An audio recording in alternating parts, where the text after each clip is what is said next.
Welcome to the deep dive. Today, we've got a pretty unique mission, actually. Yeah. What's that? We're taking just one single source. It's the lyrics to this parody song, Emo Since 2005. Okay. Interesting choice. And we're going to treat it, well, almost like a sociological study. Seriously. Huh.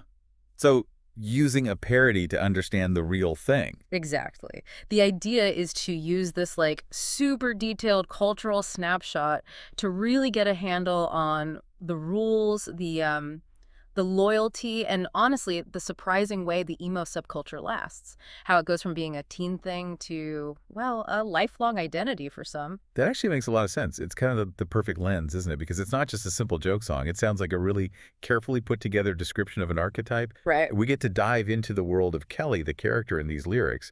She's basically like the ultimate keeper of that 2005 flame. The guardian of the scene, yeah. And she shows us what happens when this subculture, originally for angsty teenagers, becomes this fixed point in someone's adult life. Exactly. Kelly's the one who didn't just, like, grow out of it. She kind of grew around it, kept it right at the center. So for you listening, we're going to pull out the core beliefs, the official playlist, you could say. The canon. Yeah, the canon. And the really strict, like, gatekeeping rules that let this identity hang on for, what, almost 2 decades now? Wow, yeah. And what hits you right away is that time frame. The title itself, Emo Since 2005. Yeah. It pins her whole commitment to that specific moment, Yeah. right when this scene kind of exploded into the mainstream, the huge wave of music, the fashion. Totally. And the lyrics make it super clear this isn't casual. It says, it wasn't just a phase in her rock routine days. Right, the classic dismissal, it's just a phase. But not for her. The whole idea of a phase means you move on, you grow, but she seems... Well, the lyrics say she's the same at 34. Like, that moment is frozen. And that refusal to mature, or at least change tastes, seems really key to her identity. The lyrics link her straight to the big symbol of that scene. That's the Warped Tour. Oh, yeah, Warped Tour. Huge. It wasn't just another festival, was it? It was like an annual pilgrimage. It certified you were in. So by keeping her taste not mature, she's pushing back against that pressure to, adopt a more adult mainstream style. Let's dig into that aesthetic consistency, because the lyrics basically give us a shopping list. Okay. It says all her clothes are black, and she has the hair and a Fender Strat guitar. The classics. These aren't just random choices, right? They're like declarations. Visual proof she's sticking with it no matter what's trendy now. And that brings us to where she gets this stuff, the retail side. I find this bit fascinating, the economics of it. How so? It's not just that she has the look, but that she still loves them all, specifically because Hot Topic has it all. Huh. Hot Topic. Ground zero. Exactly. So think about it. This aesthetic, born out of, like, rebellion, anti-consumerism maybe, Yeah. now it's kept alive by 2 decades of loyalty to a mole chain. What does that tell you? It tells me the rebellion got packaged and Wow. sold successfully. Right. And stabilized. She's maintaining this connection to a physical place from her youth. And the inventory is super specific too. Posters and band shirts and tiny plaid skirts. It's like a museum exhibit of her 2005 self. Wow, yeah, a curated collection. And the lyrics even give us a peek into her life now. She Wow. listens to this core music between morbid podcasts, hanging out with her cats. That paints a picture. Kind of solitary, maybe.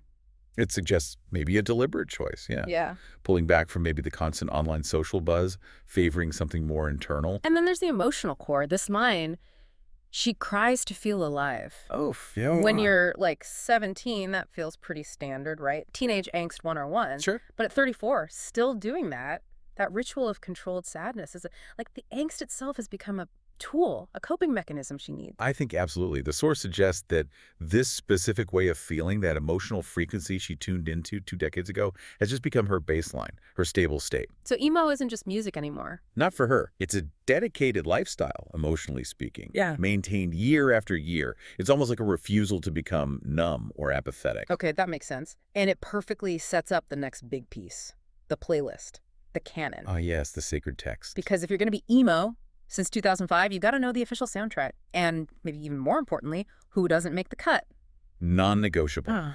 This list of bands basically is the sound of her youth, locked in, constant rotation. The rejects, that's all American rejects. Right. And Mayday. So Mayday Parade, My Chem, obviously. My Chemical Romance, like the kings of the era. Undisputed. Dashboard Confessional, TBS, Taking Back Sunday, Naturally, and Paramore. That's a solid list. It's got the harder stuff, the softer acoustic emo, the big pop-punk crossovers from the mid-2000s. It really is a snapshot. Totally. But she's not just putting it on shuffle. The source says Kelly knows all the lyrics. Oh, deep knowledge required. Yeah, and it even calls out specific tracks you got to know. Fat Lip, Taste of Ink, Buried a Lie, and mentions she rocks out to Simple Plan. Knowing those isn't surface level. Fat Lip by Sum 41, Taste of Ink by The Used, those were huge anthems. Essential, yeah. And knowing those deep cuts, that's how the subculture polices itself, right? Yeah. It proves you were there, you lived it, you didn't just hear the singles on the radio. Which brings us neatly to the gatekeeping. Gotta keep the 2005 vibes pure, so exclusions become necessary. Precisely. And the song spells them out clearly. First big one, She Don't Count MGK. Machine Gun Kelly, who's had that big pop-punk comeback recently. Right, but for Kelly, the 2005 purist, nah, that's new, it's different, it's maybe seen as illegitimate, not the original strain. Okay, so no modern revivals. What's the second exclusion? She's not a big Kip Charlotte fan. Why is that one important? They were huge too, a bit earlier maybe. Exactly. Good Charlotte brought a maybe slightly softer, poppier version of that sound to the mainstream before 2005 really hit its peak. So by excluding them, Kelly's drawn these really specific lines. So she's fencing off her specific territory, rejecting stuff that's too early or too soft, and rejecting stuff that's too new or maybe too trendy now. It's all about defining her specific flavor of authenticity, which leads straight into how she tested people back in the day, how she spotted the fakers. Ah, the authentication process. The lyrics mention this. Yep. High-stakes trivia question. Oh, wow. Like what? You had to be ready to answer. Who's your favorite singer in Selson? Okay, that's specific. And what's Fall Out Boy's best album? Ooh, tricky. Especially the Fall Out Boy one. They changed a lot. Totally. For Selson, if you didn't know about Anthony Green, the original vocalist with that really distinct voice, you were out. You failed. Right. He was iconic for them early on. And the Fall Out Boy question, that weeds out the newer fans immediately. For a 2005 purist like Kelly, the only acceptable answers are probably From Under the Cork Tree, maybe Take This to Your Grave. Their early stuff, before they went more pop. Exactly. It's a test of historical knowledge. Prove you were there for the defining moments. And nothing screams historical proof like the tech markers she holds onto. Oh, yeah. It says she even made it on her top 8 on MySpace. Wow. The top 8. That takes you back, doesn't it? Seriously. For anyone who lived through that, the MySpace top 8, that was peak social currency. It was like a public declaration of your alliances, your hierarchy. It was everything. Your social standing distilled into 8 profile pictures. A digital contract of coolness. Totally. And the final piece of analog proof, she keeps her music in CD cases. Ah, physical media, the ultimate retro flex now. It's the final stamp, isn't it? Proof she was dedicated before everything went to streaming. It grounds her fandom in tangible history. She's basically a historian of her own youth. Okay, so she's built this incredibly consistent world based on 2005, but the world outside, it didn't stop. Right. And this leads to that really interesting clash the lyrics point out, that so much has changed while she did not. There's this, like, time disconnect. The temporal dissonance, yeah. Mm-hmm. The world kept moving, music evolved, but Kelly's internal soundtrack just stayed locked on 2005. And that has to lead to some moments of, like, cultural whiplash. Definitely. When she looks up and realizes the scene she built her identity around, well, it aged. Right. And the lyrics give a killer example. The dad rock problem. Ah. Kelly's asking, when did Yellow Card become dad rock? Ouch. Yellow Card. With the violin, they were like peak Warped Tour energy, so vibrant, so youthful. Exactly. And realizing that your rebellious soundtrack is now basically classic rock for the next generation. Yeah. That's got to be jarring. It reframes everything from revolutionary to historical artifact. Yeah, your angst anthem is now someone else's nostalgic comfort listen. That's rough. And maybe even more shocking is when the artists themselves change dramatically. Oh, the Sonny Moore line. Yeah. When did Sonny Moore become a DJ? From first to last to last. Okay, for anyone listening who might not know that story, Yeah. it's pretty wild. It really is. Sonny Moore was the frontman, the screamer, from first to last. Yeah. A major post-hardcore band. Peak 2000s emo angst embodied. Totally. Intense stage presence, the whole deal. Poof. He basically transforms, almost overnight it felt like, into Skrillex. Global superstar DJ, pioneer of dubstep. It was such a seismic shift, from hardcore shows to massive electronic festivals. It's like the ultimate symbol of that scene splintering, or at least evolving in ways Kelly didn't follow.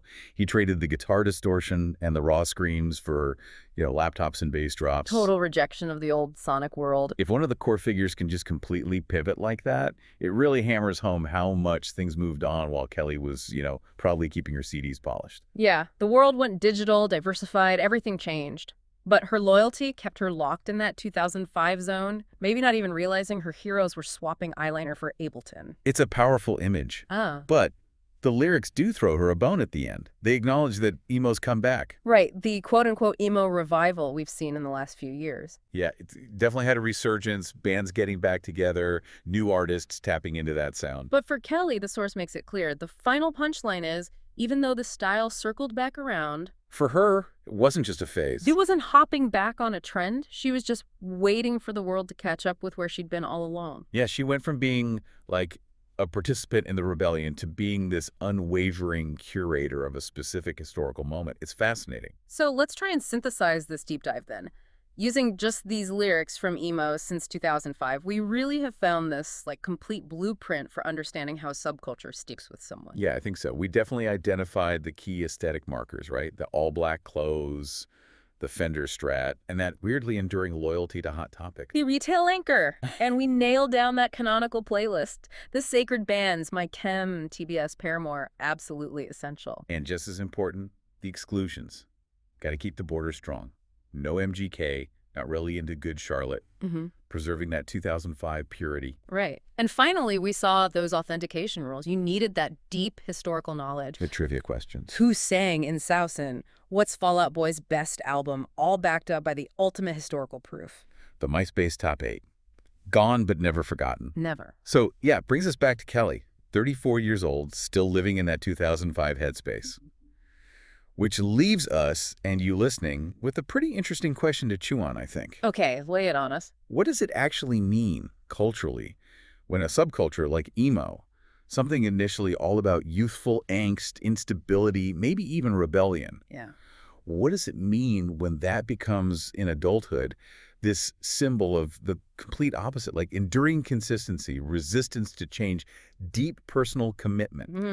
When the angst itself becomes the anchor, that's a really powerful thought about how culture sticks and how it changes us or how we refuse to let it change. Exactly. Well, that was quite the dive into one song. Thanks for exploring that with us. We'll catch you next time on The Deep Dive.